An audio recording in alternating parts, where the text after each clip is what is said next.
السلام عليكم ورحمة الله وبركاته. متابعي الأعزاء في كل مكان، أسعد الله قلوبكم، أسعد الله أوقاتكم. أما قبل، صلي على النبي محمد. اللهم صل وسلم وزد وبارك على نبينا محمد وحبيب قلوبنا وطبها وشفائها صلى الله عليه وسلم. أما بعد، سأتحدث في هذا الفيديو عن مجموعة نقاط.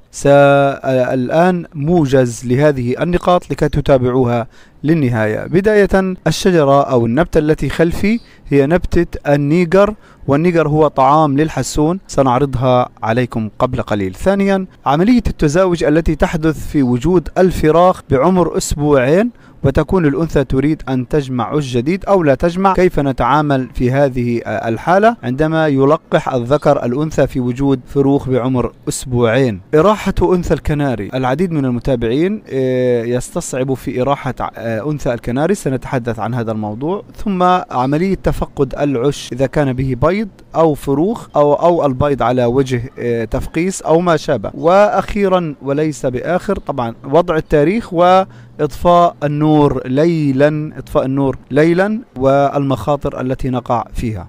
هذه طبعا بذور النيجر. الآن يعني سآتي بإحدى أزهار النيجر وأقوم بفتحها لتقارن بين البذور التي بداخل الزهرة وهذه البذور.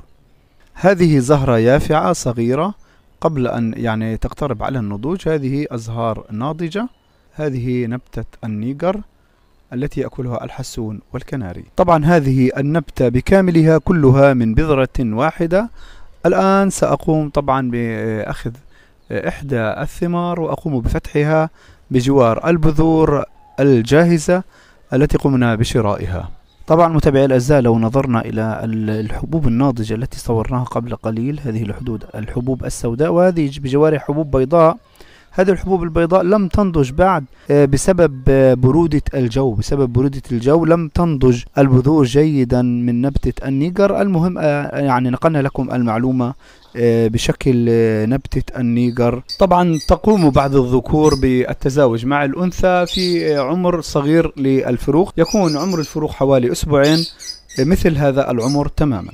قد تكون الفروخ بهذا العمر أو أصغر قليلا، فيقوم الذكر بالتزاوج مع الأنثى، والأنثى تقوم بالجلوس فوق الفروخ تريد أن تبيض، وأحيانا طبعا لا تبيض. ولكن ماذا يفعل المربي في هذه الحالة؟ نوضح ذلك. إذا قام الذكر بالتزاوج مع الأنثى كل يوم وكل ساعة وفي هذه المرحلة، وشعرنا أن الأنثى تريد أن تبيض على الفروخ، يقول أحد المتابعين: ماذا نفعل؟ هل أضع عش آخر؟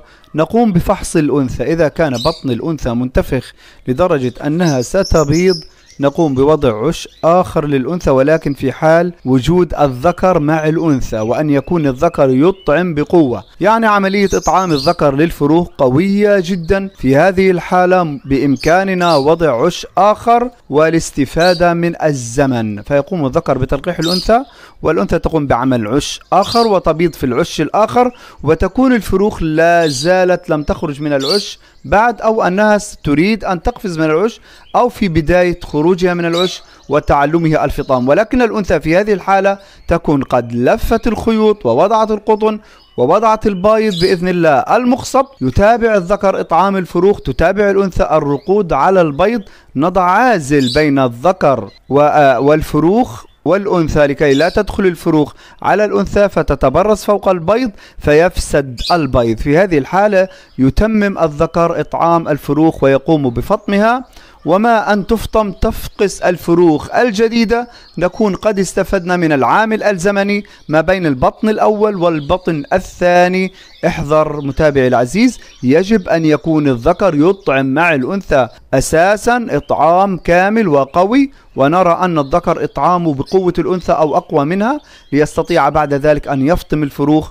وعندما يفطمها ونراها تأكل لوحدها، ستكون الفروخ الثانية والبطن الثاني قد فقس، لأن المدة الزمنية ما بين أسبوعين للفروخ، كمان أسبوعين ستكون الأنثى اقترب موعد فقس فروخها، ستفطم الفروخ من هنا وستفقس فروخ جديدة. نرفع الفاصل أو نعيد الذكر. طبعا إذا كان القفص به فاصل نضع الفاصل، لا يوجد به فاصل نأخذ الذكر والفروخ إلى مكان آخر قريب من الأنثى، ثم نعيد الذكر إلى الأنثى لنكرر نفس العملية، يطعم البطن التالي وهكذا إلى نهاية الموسم. يتعذر على العديد من المتابعين إيقاف الأنثى الشغالة، ولكن عزيزي المتابع إذا أردت أن توقف أنثى شغالة قم بنقلها كل يوم في قفص باتجاه مختلف. كل يوم انقلها في قفص باتجاه مختلف، سواء كان هذا القفص مفرد أو مزوج، قفص تعشيش أو غير تعشيش وهكذا. فإن نقل الأنثى من مكان إلى مكان، من جدار إلى جدار، يجعلها تهضم وتتراجع عن عملية التبويض، وبالتالي تقف عن الشغل وتقف عن التزاوج.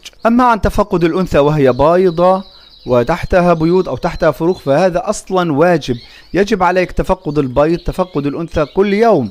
لماذا؟ لأنها يعني لو اقترب موعد الفقس وأنت لا تعرف فقست الفروخ فهي تحتاج إلى البيض وتحتاج إلى الخس، هذه واحدة. ثانيا تفقد البيض، ولكن هنا نأتي إلى اللغز. لا يجوز أن أقوم أنا بحركة هكذا على العش وهكذا مثلا خرجت الأنثى من العش، هذه حركة خطأ. أقوم بوضع الأكل لزوج الكناري، وضع الخس، وضع أمور، تخرج الأنثى لتأكل. أستثمر لحظة خروج الأنثى وأنظر إلى العش وأنظر إلى البيض وأتفقد البيض وأتفقد الفروخ، خشية أن يكون فرخ ميت، خشية أن يكون فرخ ملتصق في العش، أي مشكلة أقوم بحلها. ولكن أقوم بوضع خطة، وهي وضع طعام.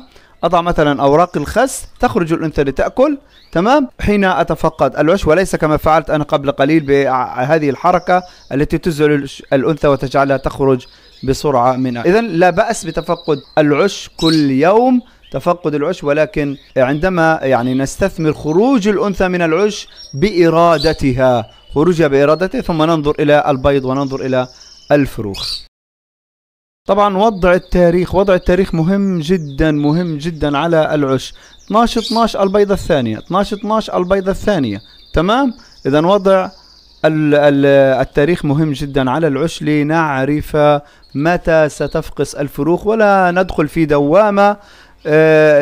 طبعا اطفاء الإنارة ليلا، يجب تفقد الإناث قبل اطفاء الإنارة، يجب أن تكون الإناث جالسة على الفروخ وعلى البيض تماما.